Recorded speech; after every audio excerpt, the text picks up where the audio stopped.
Hi, my name is Erin and it's my first time at Bodhi Khaya. I was really drawn to the vibrant rhythms of the environment and just the busyness of what a healthy ecosystem looks like.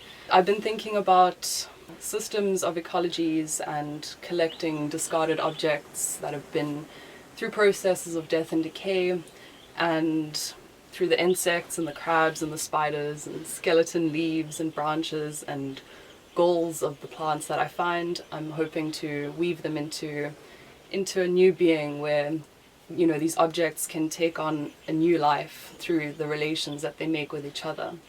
And I've been thinking about vibrant matter and how clay can be a site of life and a space of making home. I'm just very, very excited to dive into ways of encasing and preserving and holding these objects, and ways of tracing the lively activity that's around me and creating these trails with the other beings that are part of this ecosystem, and seeing how my body sits in relation to all these things. When I arrived at this quarry, I was really intrigued by how the clay holds life and is a site of life. And you know, before I've always thought about it just as a resource, but now that I've been in the space and I've observed all the tunnels that are made by the creatures, I spent my first few days walking slowly and tentatively within this land, and was overcome by the abundance of life that presents itself in such a short space of time.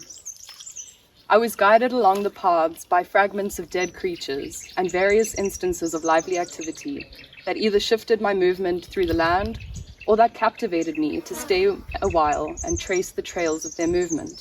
So this is where the shongololos make their little tunnels. I'd love it if you guys could come and have a look. And as you walk, just be careful of all the little caterpillars and stuff crawling on the ground. The clay attracts a lot of life.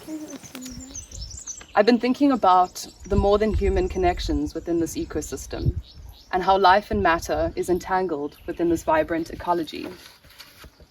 The clay, which is primarily viewed as a resource for creating, became clear to me as a site of holding life within its cracks. Clay is a way to make home, to hold life, and to heal.